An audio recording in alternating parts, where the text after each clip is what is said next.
सभी का एक बार फिर स्वागत है SPN9 के उस खास कार्यक्रम में और मैं हूं आपके साथ फरहान। अमेरिका दुनिया को नसीहत देता था कि देश के अंदर सांप्रदायिक सौहार्द बनवाइए, भेदभाव की भावना मत उत्पन्न करवाइए। यदि ऐसा हो जाता है तो हम आपको उठा लेंगे और फांसी भी लगा देंगे, यह अमेरिका द्वारा कहा जाता था और ऐसा किया भी गया है। लेकिन अब अमेरिका में आपको याद होगा एक निग्रो हैं, ब्लैक कहना चाहिए या नहीं कहना चाहिए, लेकिन अब तो यही मशहूर नाम है, कलर्ड लोग होते हैं, तो उनकी मौत हो जाती है गोरे पुलिस द्वारा। और वह मौत एक सोची समझी साजिश लगती है बिल्कुल, क्योंकि उसकी गर्दन में जिस तरह 7-8 मिनट तक पैर रखा जाता है, कोई भी सामान्य व्यक्ति मर जाएगा, यह वाकई में एक साजिश है। तो उसकी मौत के बाद तमाम राज्यों में, तमाम शहरों में वहाँ के हिंसक प्रदर्शन होने लगते हैं। हिंसक प्रदर्शन तभी होते हैं जब सरकार उनकी बात नहीं सुनती है। लेकिन सबसे बड़ी बात है कि डोनाल्ड ट्रंप अब जो आदेश देने जा रहे हैं, पहली बात तो बंकर में वो छुप गए हैं जाके। जिस दौर पर राष्ट्रपति हो या प्रधानमंत्री हो देश का, उसे निकलकर जनता को संबोधित करना चाहिए और उसको एक आशा देनी चाहिए, उनको एक यकीन दिलाना चाहिए, भरोसा कि हम आपके साथ हैं और भविष्य में ऐसी गलती कभी नहीं होगी। लेकिन वह छुपे क्यों हैं, आइए हम इसको थोड़ा जान लेते हैं।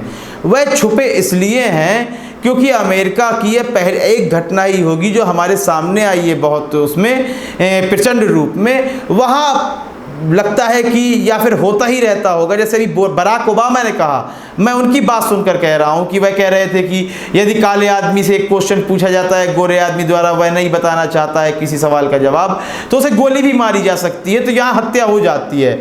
तो वहाँ पर यह जो लिंचिंग है ना, लगातार हो रही होगी पब्लिक के द्वारा भी, लेकिन वह बातें दबी रहती थी।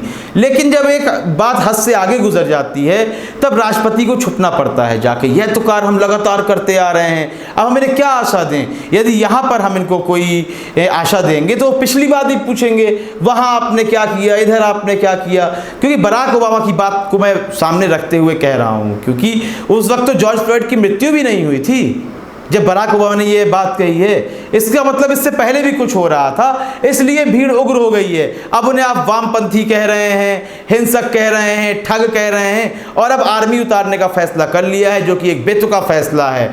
और हमें इस आर्मी उतारने को लेकर जाने क्यों इराक की याद आने लगती है, ईरान, इस तरह के देशों की याद क्यों आती है, जहाँ जिनका आप विरोध करते थे, कि विरोध करने वालों के सामने सेना खड़ी कर दी। इन्हीं बातों को लेकर तो आपने लगातार निंदाएं की हैं। दरअसल बात यह थी कि आपने अपनी जनता को उस तरह दबा रखा था, उस हालात तक, जनता को क्या, जिनको आपको लिंच करना था। लेकिन अब वह जो ज्वालामुखी एक दिन निकलता है बाहर, वह निकल आया है। मैं व्यक्तिगत रूप में उन निग्रोस का, उन ब्लैक कलर्ड लोगों का सपोर्ट करता हूं, उनके पक्ष में हूं मैं। क्या आप उनके पक्ष में हैं या फिर डोनाल्ड ट्रंप आर्मी उतारकर सही कर रहे हैं? इस संबंध में अपनी राय देना बिल्कुल भी ना भूलें। कार्यक्रम को लाइक करें, ज़्यादा से ज़्यादा शेयर करें और चैनल को सब्सक्राइब अवश्य कर दें। तब तक के लिए इजाज़त दीजिए, धन्यवाद।